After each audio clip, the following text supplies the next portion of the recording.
നമസ്കാരം, എൻ്റെ പേര് ഡയസ് എന്നാണ്. ഞങ്ങളുടെ ഈ സ്ഥാപനം നിൽക്കുന്നത് തൃശ്ശൂർ കുന്നംകുളം റൂട്ടിൽ, അതായത് തൃശ്ശൂരിൽ നിന്ന് 18 കിലോമീറ്റർ, അതായത് തൃശ്ശൂരിൽ നിന്ന് വരുമ്പോൾ കേച്ചേരി കഴിഞ്ഞ് 2 കിലോമീറ്ററിൽ റൈറ്റ് സൈഡിൽ on the way to Kunnamkulam right സൈഡിൽ നയാര പെട്രോൾ പമ്പ് ഉണ്ട്. അതിന് ജസ്റ്റ് ഓപ്പോസിറ്റാണ് ഞങ്ങളുടെ സ്ഥലം. വളരെ അകലെന്ന് തന്നെ ഞങ്ങളുടെ ഈ റൂട്ട് കാണാൻ പറ്റും, ഞങ്ങളുടെ ഈ സ്ഥാപനം കാണാൻ പറ്റും. രണ്ട് സൈഡിൽ നിന്ന് വരുമ്പോഴും ഒരു 200 മീറ്റർ അകലെന്ന് തന്നെ ഞങ്ങൾക്ക് എല്ലാവർക്കും ഈ on the way road, Thrissur Calicut റോഡാണത്. തൃശ്ശൂർ കുന്നംകുളം റോഡ്, തൃശ്ശൂർ ഗുരുവായൂർ റോഡ് എല്ലാം ഇതിന് ഉപയോഗിക്കുന്ന റോഡാണ്. ആകെ ഈ റൂട്ടിൽ ഒരേ ഒരു നയാര പെട്രോൾ പമ്പുള്ളൂ. ആ നയാര പെട്രോൾ പമ്പിൻ്റെ ഓപ്പോസിറ്റാണ്, ഈ ജസ്റ്റ് ഓപ്പോസിറ്റാണ് ഈ സ്ഥാപനം നിലനിൽക്കുന്നത്.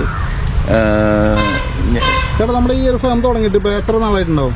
ഞങ്ങൾ ഇത് തുടങ്ങിയത് ജനുവരി 1-ാം തീയതിയാണ് തുടങ്ങിയത്. 2024 ജനുവരി 1-ാം തീയതി. ജനുവരി 1-ാം തീയതി അല്ലേ? ഓക്കെ. ന്യൂ ഇയറിനോട് അനുബന്ധിച്ച്. അതെ, ന്യൂ ഇയർ ഞങ്ങളുടെ ഒരു ആഗ്രഹമായിരുന്നു 2024 ജനുവരി 1-ാം തീയതി തന്നെ തുടങ്ങണം എന്നുള്ളത്. ഞങ്ങളത് പ്രിപ്പയർ ചെയ്തു. കഴിഞ്ഞ ഒക്ടോബർ തൊട്ട് ഞങ്ങൾ റിപ്പോർട്ടിങ്ങും കാര്യങ്ങളെല്ലാം ഞങ്ങൾ തുടങ്ങിയിട്ടുണ്ടായിരുന്നു.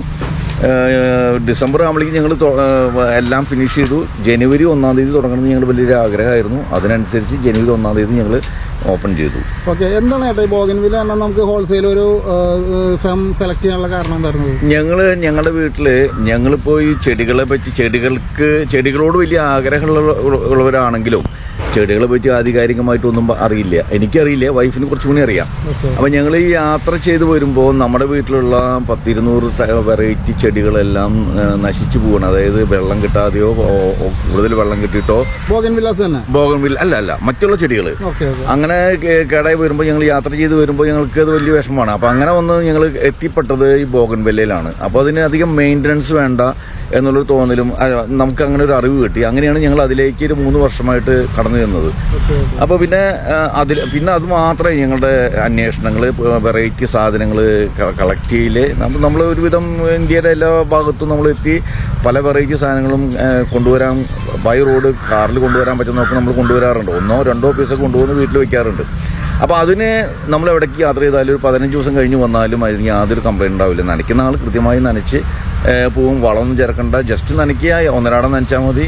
വളരെ വലിയൊരു കെയറിങ് ആവശ്യമില്ല എന്നുള്ള ഒറ്റ കാരണം കൊണ്ട് തന്നെയാണ് ഞങ്ങൾ ഈ ബോഗൻവില്ല സെലക്ട് ചെയ്തത്. അപ്പോൾ പലരും ഇതേപോലെ ഞങ്ങൾ ഡിസ്കസ് ചെയ്തു. ഇപ്പോൾ പലർക്കും ആഗ്രഹം എന്ന് പറഞ്ഞാൽ പൂച്ചെടി കാണാനാണ് എല്ലാവർക്കും ആഗ്രഹം. ഇന്ന പൂവ് അല്ലെങ്കിൽ ഇന്ന ചെടി കാണുന്ന അവർക്ക് അങ്ങനെ ഒരു ചിന്തയില്ല. പൂ മതി എല്ലാവർക്കും കാണാനായിട്ട് അട്രാക്റ്റീവ് ആയിട്ടുള്ള പൂവ് വേണം. അപ്പോൾ ഇതിൽ ഞങ്ങൾ അന്വേഷിച്ചപ്പോൾ ഇതിൽ 200-ൽ പരം വെറൈറ്റികൾ എടുക്കുകയാണ്. നമുക്കൊന്നും അത് അറിയില്ലായിരുന്നു. ഞങ്ങൾ കണ്ടിട്ടുള്ള നാട്ടിൽ ആകെ 5 വെറൈറ്റി 6 വെറൈറ്റി ഒക്കെ കണ്ടിട്ടുള്ളൂ. പക്ഷെ ഇതിനെ അന്വേഷിച്ച് ചെന്നപ്പോഴാണ് നമ്മൾ ഇത്രയും വെറൈറ്റികൾ നമ്മൾ കണ്ടത്. അപ്പോൾ പിന്നെ നമ്മൾ വിചാരിച്ചെന്ന് വെച്ചാൽ ഇത് എല്ലാവർക്കും ഒരു ഇതായിരിക്കും, നല്ലൊരു താല്പര്യമുള്ളൊരു വിഷയമായതുകൊണ്ട് എല്ലാവരുടെ വീട്ടിലും പൂക്കൾ നിറഞ്ഞു നിൽക്കണം. ഈ സീസൺ എന്ന് പറഞ്ഞു കഴിഞ്ഞാൽ നവംബർ ടു മെയ് വരെയാണ്. ഇത് പൂത്തൊലഞ്ഞ് ഫുള്ളായിട്ട് ഇങ്ങനെ നിൽക്കുമ്പോൾ കാണുന്നവർക്ക് ഭയങ്കര സന്തോഷവും ഭയങ്കര ഒരു ആഗ്രഹമാണ്. അങ്ങനെയാണ് ഞങ്ങൾ ഇതിലേക്ക് പ്രവേശിച്ചത്. പിന്നെ ഇതിൻ്റെ പ്രത്യേകത എന്താണെന്ന് വെച്ചാൽ മെയ് മാസം വരെയാണ് സീസൺ.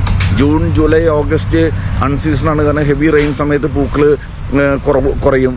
അപ്പോൾ അങ്ങനെ വരുമ്പോൾ നമുക്ക് നമ്മുടേതായ കാര്യങ്ങളിലേക്ക് നമുക്കൊരു വെക്കേഷൻ വേണമല്ലോ. ഏതൊരു സംഭവത്തിലും ഒരു വെക്കേഷൻ വേണമല്ലോ. അപ്പോൾ ആ ഒരു വെക്കേഷൻ നമുക്ക് ഈ 3 മാസം കിട്ടും എന്നുള്ള ആ ഒരു ഇതിലാണ് നമ്മൾ ഇത് സെലക്ട് ചെയ്യാൻ കാരണം. കൂടുതൽ ചെടികളിലേക്ക് കടന്നു കയറാൻ പലരും പറയുന്നുണ്ടെങ്കിലും നമ്മൾ അങ്ങനെ ചെന്ന് കഴിഞ്ഞാൽ നമ്മൾ ഹറിബറിയാവും, നമ്മൾ ലൈഫ് തന്നെ നമുക്ക് നഷ്ടപ്പെടും. അപ്പോൾ അത് പാടില്ല.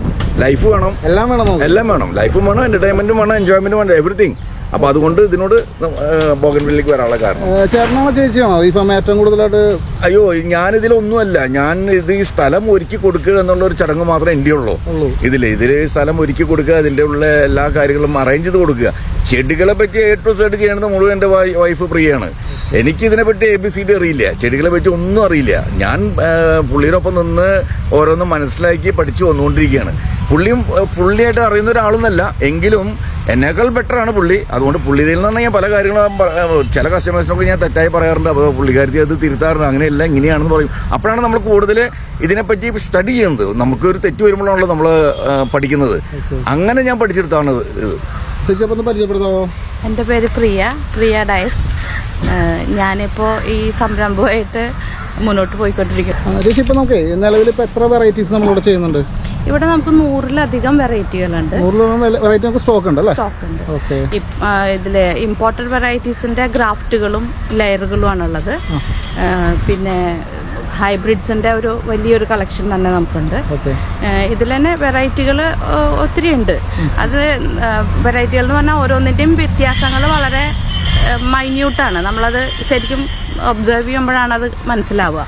ഒറ്റ നോട്ടത്തിൽ നോക്കുമ്പോൾ നമ്മളുടെ കളറുകൾക്ക് ഏകദേശം സാമ്യം തോന്നിയാലും അതിൻ്റെ ലീഫിൻ്റെ പാറ്റേണിൽ, ലീഫിൻ്റെ കളറുകളിൽ അങ്ങനെ ഒരുപാട് വേരിയേഷൻസ് ഇതിനകത്ത് വരുന്നുണ്ട്. ഓക്കെ. നമ്മുടെ ഈ വരുന്ന കസ്റ്റമേഴ്സിൽ എല്ലാവർക്കും ചിലപ്പോൾ സാമ്പത്തികമായിട്ട് ബുദ്ധിമുട്ടുകളുണ്ടാവും. അവർ ചെടികളെ ഒരുപാട് സ്നേഹിക്കുന്നവരായിരിക്കും. പക്ഷെ അവർക്ക് സാമ്പത്തികമായിട്ട് ചിലപ്പോൾ വാങ്ങിക്കാനുള്ള ഒരു കപ്പാസിറ്റി ഉണ്ടാവില്ല. അപ്പൊ അങ്ങനെ വരുമ്പോൾ നമ്മുടെ ഈ ഇവിടെ സ്റ്റാർട്ടിങ് വരുന്നത് എന്ത് പ്രൈസിലാണ് വരുന്നത്? നമ്മൾ സ്റ്റാർട്ട് ചെയ്യുന്നത് 100 rupeesലാണ്. 100 rupees നമുക്ക് സ്റ്റാർട്ടിങ് വരുന്നത്. അത് 100 rupeesൽ തൊട്ടിട്ട് നമ്മൾ സാധനങ്ങളുണ്ട്.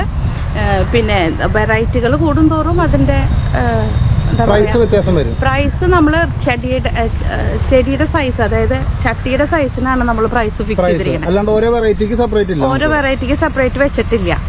നമ്മളും ഇനീഷ്യൽ സ്റ്റേജ് ആണ്. അപ്പൊ നമ്മളും ഈ വെറൈറ്റികളെ കുറിച്ചൊക്കെ നമ്മൾ ഒരുപാട് റിസർച്ച് ചെയ്ത് വരുന്നേ ഉള്ളൂ.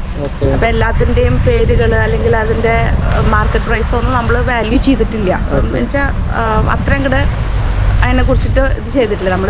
ഇപ്പം നമ്മൾ ചെയ്തുകൊണ്ടിരിക്കുന്നത് ഇനീഷ്യൽ സ്റ്റേജ് എന്നുള്ള നിലയിൽ ചട്ടികളുടെ സൈസിനനുസരിച്ചിട്ടാണ് വില എടുക്കുന്നത്. നമുക്ക് വെറൈറ്റീസ് ഒക്കെ ഒന്ന് കണ്ടാലോ നമുക്കൊന്ന്. ഇത് ചില്ലി റെഡ് എന്ന് പറഞ്ഞ വെറൈറ്റിയുടെ മദർ പ്ലാന്റ്സ് ആണ്. ചില്ലി റെഡ് അല്ലേ? Chilli red. ഇതിപ്പോ ഏറ്റവും പുതിയ വെറൈറ്റി ആണോ ചോദിച്ചാൽ? ഇപ്പൊ കഴിഞ്ഞ വർഷമൊക്കെ ഉണ്ടായിരുന്നല്ലേ ഇത്? കഴിഞ്ഞ വർഷം ഉണ്ടായിരുന്നു, എന്നാലും കുറച്ച് ട്രെൻഡി ആയിട്ടുള്ളത് തന്നെയാണ്. ഇതൊക്കെ മദർ പ്ലാന്റ്, വലിയ പ്ലാന്റുകളാണ്. ഈ കാണുന്നതെല്ലാം അതിന്റെ മദർ പ്ലാന്റ്സ് ആണ്. അതെ, ഈ ഒരു വരി ഫുള്ള് ഇതിന്റെ മദർ പ്ലാന്റ്സ് ആണ്.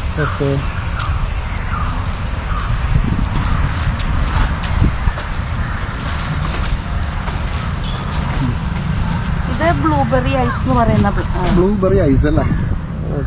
ഇത് ഇതാണല്ലേ നമ്മുടെ വെരിഗേറ്റഡ് ആണല്ലേ? അതെ, ലീഫ് വെരിഗേഷൻ ആണ്. ഇത് പൂനെ വൈറ്റ് എന്ന് പറയുന്ന പ്ലാന്റ് ആണ്. പൂനെ വൈറ്റ് എന്തിന്റെ പ്രത്യേകത? സാധാരണ വൈറ്റിനെ അപേക്ഷിച്ച് ഫ്ലവർ വലുതാണല്ലേ? ഫ്ലവർ വലുതാണ്. മോസ്റ്റ്ലി എല്ലായ്പ്പോഴും ബ്ലൂം ചെയ്യുന്നതാണ്. എപ്പോഴും പൂ ഉണ്ടാവും അല്ലേ?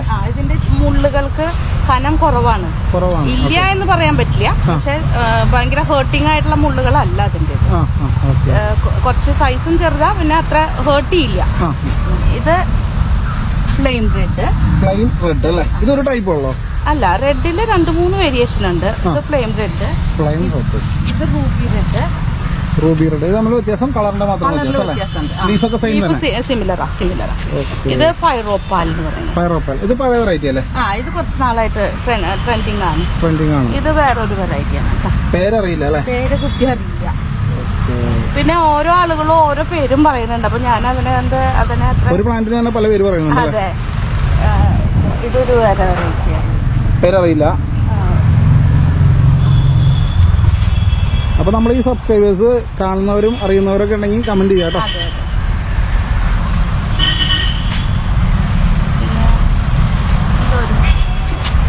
ഇത് ഈ പുതിയത് വന്നിരിക്കുന്നല്ലേ? എന്റെ പേരറിയില്ല അല്ലേ? പേര് കേൾക്കുന്നത് ഈ ചൈനീസ് ലാൻഡ്രോൺ എന്ന് പറയുന്നതിന്റെ വെരിഗേറ്റഡ് ആണ്. വെരിഗേറ്റഡ് ആണെന്നാണ് ഇതുവരെ എനിക്ക് കിട്ടിയിട്ടുള്ള ഇൻഫർമേഷൻ. ഞാനത് ആധികാരികമായിട്ട് പറയാൻ ആഗ്രഹിക്കുന്നില്ല. ഇത് ചില്ലി ഐസ്ക്രീം. ചില്ലി ഐസ്ക്രീം ഒരു ടൈപ്പ് ഉള്ളോ? ശരിക്കും അതെ, ചില്ലി ഐസ്ക്രീം ഒരെണ്ണുള്ളൂ. ഫ്ലവർ ഭയങ്കര ചെറുതായിട്ട് തോന്നുന്നു. അതെ, ചെറുതാണ്, പക്ഷെ നല്ലപോലെ ബ്ലൂം ചെയ്യണ്ട. ഇതൊരു വെറൈറ്റിയാണ്. ഇതിന്റെ പേര് കൃത്യം എനിക്കറിയില്ല. പേരറിയില്ല. ഇത് ചോക്ലേറ്റ് ബ്രൗൺ എന്ന് പറയുന്ന. ഏതാ? Chocolate brown. ചോക്ലേറ്റ്.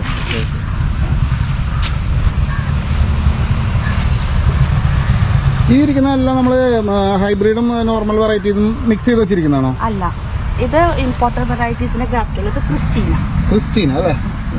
റെഡില് അത്യാവശ്യം സ്പോട്ട് വരുന്നത് അല്ലേ? ഇത് തായ് ഡിലൈറ്റ് എന്നാണ് എനിക്ക് അറിഞ്ഞത്.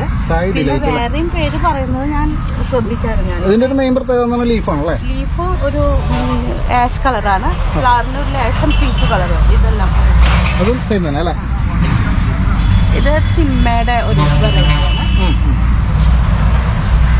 ഇത് വേറെ കൂടുതൽ എനിക്ക് തോന്നുന്നു വെരിഗേറ്റഡ് ലീഫാണല്ലേ? വെരിഗേഷൻ ലീഫിന് വരുന്നുണ്ട് ഇതില്. ഇത് വരുന്നത് പേരറിയില്ല അല്ലേ? അയ്യോ, ഞാൻ മറന്നു. വൈറ്റ് നമ്മൾ പറഞ്ഞില്ലേ? അല്ലെങ്കിൽ ഈ 200 വെറൈറ്റി എന്നൊക്കെ പറയുമ്പോൾ നമ്മള് ബുദ്ധിമുട്ടാണ് അല്ലേ? അല്ല, ആ ബ്ലൂബെറി ഐസ് പറഞ്ഞില്ലേ? അല്ല, പേര് ഞാൻ പറഞ്ഞു. കീഴടങ്ങി. ഇത് ചൈനീസ് ലാൻറ്റേൺ എന്ന് പറയുന്നുണ്ട്, റെഡ് ട്വിസ്റ്റർ എന്ന് പറയുന്നുണ്ട്, പിന്നെ താങ്ലോങ് എന്നും പറയുന്നുണ്ട്. പക്ഷെ ഏതാണ് അതിന്റെ കറക്റ്റ് ഐഡിയ എന്ന് വെച്ചാൽ എനിക്ക് കൃത്യം പറയാൻ അറിയില്ല. ഇതൊരു സ്പൈഡർ എന്ന് പറഞ്ഞ സ്പൈഡറിനും ബട്ടർഫ്ലൈ എന്നും പറയുന്ന ഐഡിയ.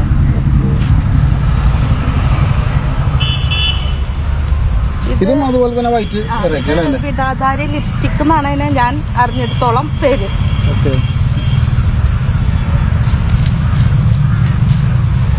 ഇത് വേറൊരു വൈറ്റിന്റെ വെറൈറ്റി ആണ്. വൈറ്റ് ആണ് മറ്റൊരു വെറൈറ്റി അല്ലേ? ഇനി ഇത്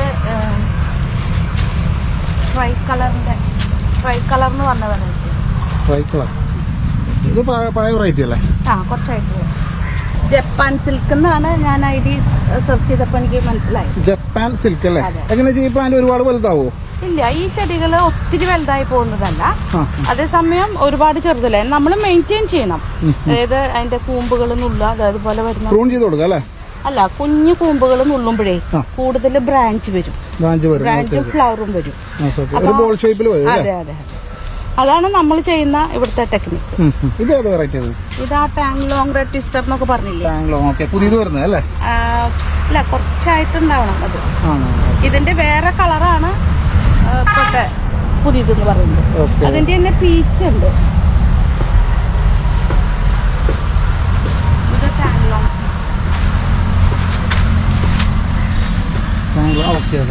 പീച്ച് വെറൈറ്റി അല്ലേ?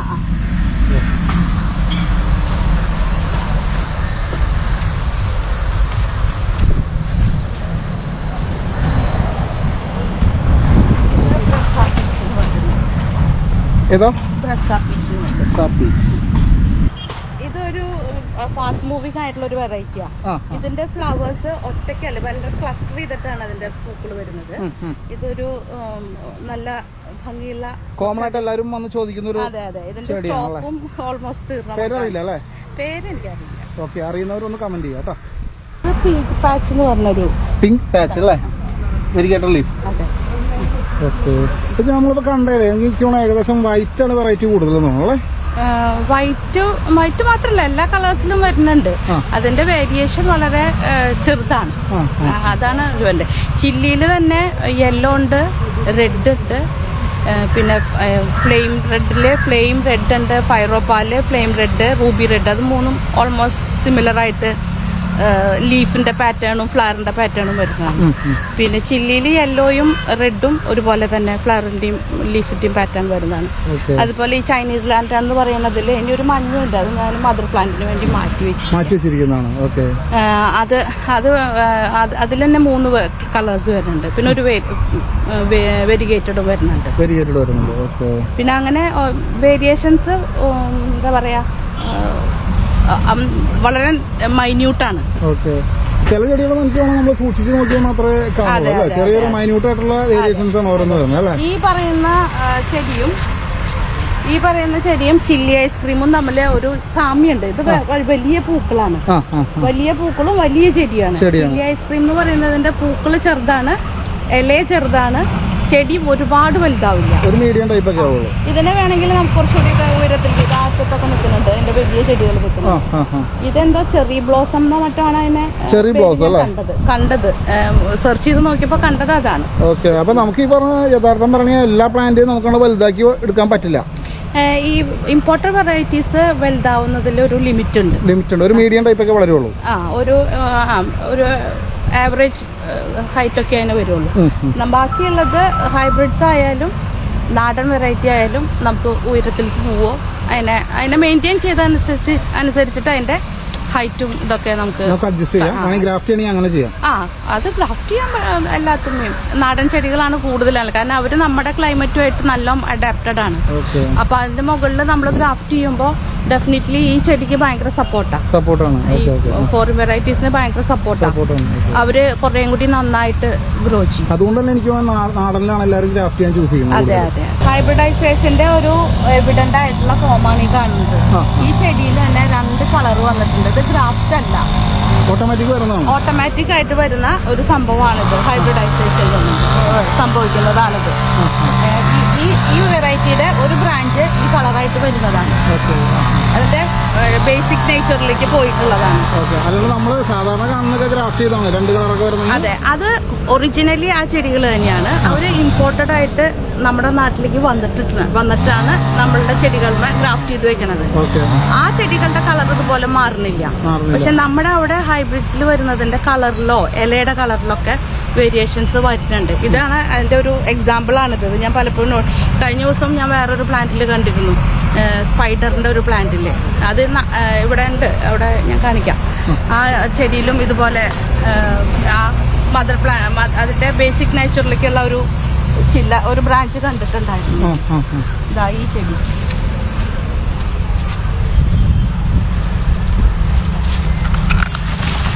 ഈ ചെടി ഫ്ലെയിം റെഡ് അല്ലേ? അല്ല, ഇത് സ്പൈഡർ ബട്ടർഫ്ലൈ എന്നൊക്കെ പറയുന്നു. അതിന്റെ ഒരു ബ്രാഞ്ച് ഇതുപോലെ വേറൊരു കളറിൽ വന്നിട്ടുണ്ടായിരുന്നു. ഇത് ഹൈബ്രിഡൈസേഷന്റെ എക്സാമ്പിൾസ് എന്ന് പറയാം നമുക്ക്. അങ്ങനെയാണ് ഇത് സംഭവിക്കുന്നത്. ഇതിനൊക്കെ നമ്മളെ മെയിൻ ആയിട്ട് കൊടുക്കുന്നത്, അതായത് ഒരു കോമൺ ആയിട്ട് കൊടുക്കുന്ന ഫെർട്ടിലൈസർ നമ്മൾ എന്താ ചെയ്യേണ്ടത്? ഈ ബോഗൻവില്ലകൾക്ക് ചൂടാണ് കൂടുതൽ ഇഷ്ടം, സൺലൈറ്റും അതുപോലെ തന്നെ നമ്മൾ കൊടുക്കുന്ന വളങ്ങളും ചൂടുള്ളതായിരിക്കണം. അതിന് മെയിൻലി നമ്മൾ ഉപയോഗിക്കുന്നതും റെക്കമെൻഡ് ചെയ്യുന്നതും കോഴിക്കാഷ്ടം, ആട്ടിൻ കാഷ്ടം, മുയൽ കാഷ്ടം, പിന്നെ അതിന്റെ കൂടെ കുറച്ച് എല്ലുപൊടിയും കുറച്ച് വേപ്പ് പിണ്ണാക്കും. അതാണ്. എല്ലുപൊടിയുടെ ഒക്കെ അളവ് വളരെ കുറവാണ് കേട്ടോ. അത് ചേർത്തിട്ടുള്ള മിക്സ് ആണ് നമ്മൾ ഇതിന്റെ പോട്ടി മിക്സിൽ ചേർത്തിരിക്കുന്നത്. ഇത് നമ്മൾ നോർമൽ വെറൈറ്റിക്കും ഹൈബ്രിഡ്സിനും സെയിം തന്നെയാണ് കൊടുക്കുന്നത്? അതെ, നമ്മളിവിടെ കൊടുക്കുന്നത് സെയിമാണ്. പിന്നീട് ഒരു 3 വീക്സ് 4 വീക്സിന്റെ ഉള്ളിലായിട്ട് നമ്മൾ ഇത് റിപ്പീറ്റ് ചെയ്തിട്ട് കൊടുക്കുന്നുണ്ട്. അതുപോലെ തന്നെ ഒരു 2 മാസം അല്ലെങ്കിൽ 3 മാസം ആ ഒരു ഗ്യാപ്പിൽ നമ്മൾ ഒരു പിഞ്ച് ഫാക്ടംബോസ് 2020 കൊടുക്കും. നമ്മൾ വേപ്പിമിണ്ണാക്ക് ഉപയോഗിക്കുന്ന മെയിനായിട്ട് കീടനാശിനികൾ. അതെ അതെ അതെ, അതാണ് അതിന്റെ അതെ മെയിൻ യൂസേജ്. അതാണ് എല്ലുപൊടി ഇതും ഫെർട്ടിലൈസ് ചെയ്യാനാണ്, അതായത് മണ്ണിനെ എൻറിച്ച് ചെയ്യാനുള്ളതാണ്. ഫാക്ടംബോസ് ആക്ച്വലി കളർ എൻഹാൻസ്മെന്റ് ആണ് അതിന്റെ മെയിൻ ആയിട്ടുള്ള പോയിന്റ് ഓഫ് വ്യൂ. പിന്നെ അതിന് ഗ്രോത്തിനെയും ഇമ്പാക്ട് ചെയ്യുന്നുണ്ടായിരിക്കണം. അതുകൊണ്ടാണല്ലോ അത് ഇത്രയും നന്നായിട്ട് വരുന്നത്. തീർച്ചയായിട്ടും. അല്ലാണ്ട് നമ്മൾ NPK അങ്ങനത്തെ രാസവളങ്ങൾ നമ്മൾ ഉപയോഗിച്ചിട്ടില്ല. പലരും അത് പറയുന്നുണ്ട്, പക്ഷെ എനിക്ക് പേടിയായിട്ടാണ്. അതെന്ന് വെച്ചാൽ ഒരിക്കൽ ഞാൻ വീട്ടിൽ ചെയ്തപ്പോൾ എൻ്റെ ഒരു ചെടി നാശമായി. അതുകൊണ്ട് എനിക്ക് പേടിയായി NPK യൂസ് ചെയ്യാനായിട്ട്. പിന്നെ ഞാൻ ഉപയോഗിച്ചിട്ടില്ല വീട്ടില്. ഇപ്പോഴല്ല, ഇതിനകത്തല്ല, വീട്ടിൽ ചെയ്ത ചെടികളിൽ. പിന്നെ എനിക്കതൊരു ഇതായി. ചിലപ്പോൾ ഞാൻ ഉപയോഗിച്ചതിട്ട് തെറ്റാവാം, അല്ലെങ്കിൽ ഞാനത് ഉപയോഗിച്ച രീതിയിൽ എന്തെങ്കിലും മിസ്റ്റേക്ക് ആയിരിക്കാം. പലരും അത് എന്നെ അഡ്വൈസ് ചെയ്യുന്നുണ്ട്. അതായത് വരുന്ന കസ്റ്റമേഴ്സ് തന്നെ പറയുന്നുണ്ട് NPK ആണ് കുറേ കൂടെ ബെറ്റർ എന്ന്. അത് ഓരോരുത്തരുടെയും സ്കില്ലാണ്, ഗാർഡനിങ് സ്കിൽ എന്ന് പറയില്ലേ. ഓരോ ആളുകളും ഓരോന്നിൽ നല്ല പ്രാവീണ്യമുള്ള ആളുകളാവും. എന്നേക്കാൾ കൂടുതൽ ഗാർഡനിങ് ചെയ്ത ആളുകളായിരിക്കും. കാരണം ഞാൻ നാട്ടിൽ വന്നിട്ട് 5 വർഷമായിരുന്നു. അപ്പം എൻ്റെ എക്സ്പീരിയൻസ് നാട്ടിൽ ചെടികളെ നോക്കിയിട്ട് 5 വർഷമേ ഉള്ളൂ. മറ്റുള്ള ആളുകൾ വർഷങ്ങളായി നാട്ടിൽ നിന്ന് അവരുടെ ചെടികളിനെയും തോട്ടത്തിനെയും ഒക്കെ അത്രമാത്രം പരിപാലിക്കുന്ന ആളുകൾക്ക് അവരുടെ സ്കില്ലുണ്ട്. ആ ഒരു സ്കില്ലില് അവർക്ക് ഞാൻ ഉപയോഗിക്കുന്നില്ല. അതെനിക്ക് പേടിയായിട്ടാണ് സത്യത്തിൽ. കാരണം നമ്മളിപ്പോ ഈ ഗാർഡനിൽ വാങ്ങിച്ചിട്ട് പോയി കഴിഞ്ഞാലും ഫ്ലവർ ചെയ്യണില്ല എന്ന് പറഞ്ഞാൽ കോമൺ ആയിട്ട് എല്ലാവരും പറയുന്ന ഒരു കേസാണ്. അതിന് 2 റീസണാണ് ഞാൻ മെയിനായിട്ട് അവരോട് ചോദിക്കുമ്പോൾ മനസ്സിലായത്. പലരും എന്നോട് ഇതേ സംഭവം തന്നെ പറയണേ. അവര് തണലുള്ള ഭാഗങ്ങളിലാണ് ചെടി നടുന്നത് അല്ലെങ്കിൽ വെക്കുന്നത്. പോട്ടിലാണെങ്കിൽ വെക്കുന്നത് അല്ലെങ്കിൽ നട്ടു വെക്കുന്നത് തണലുള്ള ഭാഗത്താണ്. രണ്ടാമത് അവര് ധാരാളം വെള്ളം, 2 നേരം വെള്ളം ഒഴിക്കുക, അല്ലെങ്കിൽ വെള്ളത്തിന്റെ അളവ് കൂടുതലാണ് കൊടുക്കുന്നത്. ഈ 2 റീസണും ഈ കടലാസ് പൂവിനെ സംബന്ധിച്ച് നല്ലതല്ല. അതിന് വെള്ളം കുറവും വെയിൽ ധാരാളമാണ് വേണ്ടത്. നമുക്കിവിടെ ഒരു ഷെയ്ഡും ഇല്ലാത്ത വെയിലാണ് ഇവിടെ കിട്ടുന്നത്.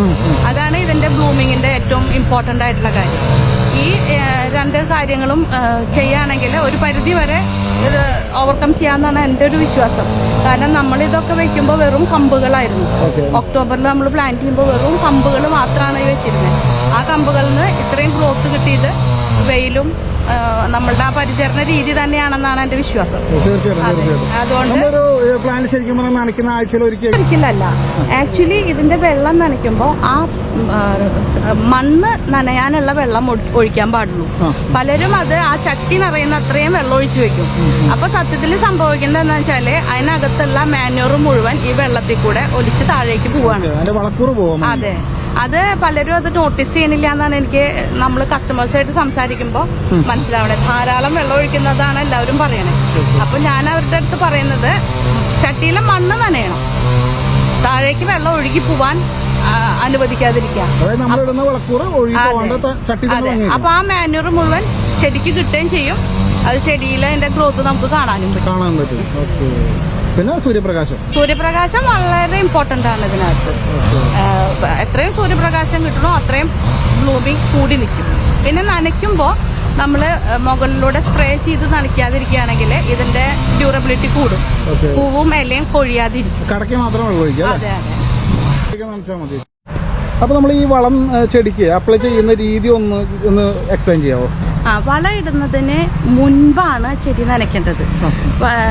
സാമാന്യം നല്ലപോലെ നനച്ച് അതിൻ്റെ ചട്ടിയുടെ സൈഡിലായിട്ട് അല്ലെങ്കിൽ വേരിൽ നിന്ന് ചെടിയുടെ കടഭാഗത്തു നിന്ന് കുറച്ച് നീങ്ങിയിട്ടാണ് വളം വെക്കേണ്ടത്. അതിങ്ങനെ വെറുതെ വെച്ചാലും മതി, വെറുതെ ഒരു പോയിന്റിൽ വെച്ചാലും മതി. എന്നിട്ട് അടുത്ത ദിവസം നനയ്ക്കുമ്പോഴേക്കും ഈ വെള്ളത്തിൻ്റെ നനവുകൊണ്ട് അത് കുതിർന്ന് ഒലിച്ചു പോവാത്ത പോലെ ആയിട്ടുണ്ടാവും. എന്നിട്ട് അത് സ്ലോലി അത് മണ്ണിലേക്കാണത് ഇറങ്ങിച്ചില്ല. അതേസമയം നമ്മൾ വളം വെച്ചിട്ട് നനയ്ക്കുകയാണെങ്കിൽ അത് മുഴുവൻ കടക്കിലേക്കാണ് അത് അടിഞ്ഞു കൂടുക. അപ്പൊ അത് ചിലപ്പോൾ കടഭാഗത്തിനെ എഫക്ട് ചെയ്തേക്കാം. എല്ലാം നാശമാവണമെന്നല്ല, ചിലപ്പോൾ അതിനൊരു പോസിബിലിറ്റി ഉണ്ട്. അതുകൊണ്ട് നമുക്ക് ഏറ്റവും ബെറ്റർ ആയിട്ടുള്ളത് നനച്ചതിന് ശേഷം ഈ വളം കടക്കിൽ നിന്ന് കുറച്ച് നീക്കി വെക്കുക. അപ്പൊ അത് താഴേക്കായിരിക്കും പിന്നെ നനയ്ക്കുമ്പോൾ. അതും ഓവറായിട്ട് നനയ്ക്കാതെ ചട്ടി ആ മണ്ണ് ഫുള്ള് നനയുന്ന ഒരു അത്രയും വെള്ളം കൊടുക്കും. വെള്ളം താഴേക്ക് ഒഴുകി അധികം പോവാതിരിക്കാൻ ശ്രമിക്കും. നമ്മൾ ഈ ചട്ടിയിൽ നടുന്നതും അതേപോലെ പുറത്തിടുന്ന നമ്മൾ ഡിഫറൻസ് എന്താ പറയുന്നത്? പുറത്തിടുമ്പോൾ എനിക്ക് ചെടി ഓവറായിട്ട് വളരുന്നു അല്ലേ? പുറത്ത് നടുമ്പോൾ നമ്മൾ ശ്രദ്ധിക്കേണ്ട കാര്യമാണ് വെയില്, അതുപോലെ മണ്ണ് കട്ട പിടിക്കുകയും വെള്ളം കെട്ടി നിൽക്കുകയും ചെയ്യാത്ത സ്ഥലം. അങ്ങനെ ഈ 2-3 കാര്യങ്ങൾ വളരെ ഇമ്പോർട്ടൻ്റ് ആണ് പുറത്ത് നടുമ്പോൾ. ഇത് രണ്ടും നമ്മൾ കെയർ ചെയ്തില്ലെങ്കിൽ ചെടിക്കല്ല കുഴപ്പം, ചെടി ഇങ്ങനെ വളർന്ന് ഉയരത്തിൽ അങ്ങ് ധാരാളം പോകും. അതായത് സൂര്യപ്രകാശം അന്വേഷിച്ചിട്ട് ചെടിയുടെ ഹൈറ്റ് ഒരുപാട് കയറിപ്പോവും. ഒപ്പം തന്നെ പിന്നെ മഴക്കാലത്തൊക്കെ വെള്ളം കെട്ടി നിന്ന വേരിനെ ചിലപ്പോൾ അത് ബാധിച്ചു വരാം. ഇത് രണ്ടുമാണ് നിലത്ത് നടുമ്പോൾ നമ്മൾ ശ്രദ്ധിക്കേണ്ട കാര്യങ്ങൾ. സൂര്യപ്രകാശം നല്ലുള്ള സ്ഥലത്താണെങ്കിൽ നമുക്കതിനെ മെയിൻറ്റെയിൻ ചെയ്ത് പോവാം. ചെടി വളരും, ചെടിയുടെ വളർച്ചേനെ നമുക്ക് ഇത്രയിൽ തന്നെ നിൽക്കണം എന്ന് വാശി പിടിക്കാൻ പറ്റില്ല. ചെടി വളരുമ്പോൾ നമുക്ക് പ്രൂൺ ചെയ്ത് അതിനെ നമ്മളുടെ കൺട്രോളിൽ ചെയ്യാം. അതിന്റെ ആവശ്യമുള്ള ഹൈറ്റിൽ നിർത്തുവോ അല്ലെങ്കിൽ അതിന്റെ ബ്രാഞ്ചസ് ഒക്കെ എത്ര വേണം എന്നുള്ളത് നമുക്ക് ഡിസൈൻ ചെയ്യാൻ പറ്റും. അല്ലാന്നുണ്ടെങ്കിൽ അത് അതിന്റെ ഇഷ്ടത്തിന് ഇങ്ങനെ വളർന്നു പോയി അത് നല്ല ഹൈറ്റിലൊക്കെ പോകുന്ന. അപ്പൊ നമ്മൾ ഈ വളം ചെടിക്ക് അപ്ലൈ ചെയ്യുന്ന രീതി ഒന്ന് എക്സ്പ്ലെയിൻ ചെയ്യാവോ? വളം ഇടുന്നതിന് മുൻപാണ് ചെടി നനയ്ക്കേണ്ടത്. സാമാന്യം നല്ലപോലെ നനച്ച് അതിൻ്റെ ചട്ടിയുടെ സൈഡിലായിട്ട് അല്ലെങ്കിൽ വേരിൽ നിന്ന് ചെടിയുടെ കടഭാഗത്തു നിന്ന് കുറച്ച് നീങ്ങിയിട്ടാണ് വളം വെക്കേണ്ടത്. അതിങ്ങനെ വെറുതെ വെച്ചാലും മതി, വെറുതെ ഒരു പോയിന്റിൽ വെച്ചാലും മതി. എന്നിട്ട് അടുത്ത ദിവസം നനയ്ക്കുമ്പോഴേക്കും ഈ വെള്ളത്തിൻ്റെ നനവുകൊണ്ട് അത് കുതിർന്ന് ഒലിച്ചു പോവാത്ത പോലെ ആയിട്ടുണ്ടാവും. എന്നിട്ട് അത് സ്ലോലി അത് മണ്ണിലേക്കാണത് ഇറങ്ങിച്ചില്ല. അതേസമയം നമ്മൾ വളം വെച്ചിട്ട് നനയ്ക്കുകയാണെങ്കിൽ അത് മുഴുവൻ കടക്കിലേക്കാണ് അത് അടിഞ്ഞു കൂടുക. അപ്പൊ അത് ചിലപ്പോൾ കടഭാഗത്തിനെ എഫക്ട് ചെയ്തേക്കാം. എല്ലാം നാശമാവണമെന്നല്ല, ചിലപ്പോൾ അതിനൊരു പോസിബിലിറ്റി ഉണ്ട്. അതുകൊണ്ട് നമുക്ക് ഏറ്റവും ബെറ്റർ ആയിട്ടുള്ളത് നനച്ചതിന് ശേഷം ഈ വളം കടക്കിൽ നിന്ന് കുറച്ച് നീക്കി വെക്കുക. അപ്പൊ അത് താഴേക്കായിരിക്കും പിന്നെ നനയ്ക്കുമ്പോൾ. അതും ഓവറായിട്ട് നനയ്ക്കാതെ ചട്ടി ആ മണ്ണ് ഫുള്ള് നനയുന്ന ഒരു അത്രയും വെള്ളം കൊടുക്കും. വെള്ളം താഴേക്ക് ഒഴുകി അധികം പോവാതിരിക്കാൻ ശ്രമിക്കും. നമ്മൾ ഈ ചട്ടിയിൽ നടുന്നതും അതേപോലെ പുറത്തിടുന്ന നമ്മൾ ഡിഫറൻസ് എന്താ പറയുന്നത്? പുറത്തിടുമ്പോൾ എനിക്ക് ചെടി ഓവറായിട്ട് വളരുന്നു അല്ലേ? പുറത്ത് നടുമ്പോൾ നമ്മൾ ശ്രദ്ധിക്കേണ്ട കാര്യമാണ് വെയില്, അതുപോലെ മണ്ണ് കട്ട പിടിക്കുകയും വെള്ളം കെട്ടി നിൽക്കുകയും ചെയ്യാത്ത സ്ഥലം. അങ്ങനെ ഈ 2-3 കാര്യങ്ങൾ വളരെ ഇമ്പോർട്ടൻ്റ് ആണ് പുറത്ത് നടുമ്പോൾ. ഇത് രണ്ടും നമ്മൾ കെയർ ചെയ്തില്ലെങ്കിൽ ചെടിക്കല്ല കുഴപ്പം, ചെടി ഇങ്ങനെ വളർന്ന് ഉയരത്തിൽ അങ്ങ് ധാരാളം പോകും. അതായത് സൂര്യപ്രകാശം അന്വേഷിച്ചിട്ട് ചെടിയുടെ ഹൈറ്റ് ഒരുപാട് കയറിപ്പോവും. ഒപ്പം തന്നെ പിന്നെ മഴക്കാലത്തൊക്കെ വെള്ളം കെട്ടി നിന്ന വേരിനെ ചിലപ്പോൾ അത് ബാധിച്ചു വരാം. ഇത് രണ്ടുമാണ് നിലത്ത് നടുമ്പോൾ നമ്മൾ ശ്രദ്ധിക്കേണ്ട കാര്യങ്ങൾ. സൂര്യപ്രകാശം നല്ലുള്ള സ്ഥലത്താണെങ്കിൽ നമുക്കതിനെ മെയിൻറ്റെയിൻ ചെയ്ത് പോവാം. ചെടി വളരും, ചെടിയുടെ വളർച്ചേനെ നമുക്ക് ഇത്രയിൽ തന്നെ നിൽക്കണം എന്ന് വാശി പിടിക്കാൻ പറ്റില്ല. ചെടി വളരുമ്പോൾ നമുക്ക് പ്രൂൺ ചെയ്ത് അതിനെ നമ്മളുടെ കൺട്രോൾ അല്ലാന്നുണ്ടെങ്കിൽ അത് അതിന്റെ ഇഷ്ടത്തിന് ഇങ്ങനെ വളർന്നു പോയി അത് നല്ല ഹൈറ്റിലൊക്കെ പോകുന്ന ചെടികളുണ്ട്. അൺകൺട്രോൾഡ് ആയിരിക്കും അതിന്റെ ഗ്രോത്ത്. ഫ്ലവറിംഗ് എല്ലാം സെയിം തന്നെ ആയിരിക്കും അല്ലേ? ഫ്ലവറിങ്ങും ഇതിനെ ഡിപ്പെൻഡ് ചെയ്തിട്ടാണ്, സൺലൈറ്റിനെയും വെള്ളത്തിനെയും ഡിപ്പെൻഡ് ചെയ്തിട്ടാണ് ഫ്ലവറിങ്ങും വരുന്നത്. അപ്പൊ വെള്ളം കൂടുമ്പോ അതില് ലീഫിനാണ് കൂടുതൽ സാധ്യത, പൂക്കളുടെ ഇത് കുറയാനാണ്. കുറച്ചൊരു ഡ്രൈ ഫീൽ വരുമ്പോഴാണ് പൂക്കൾ വരുന്നത്.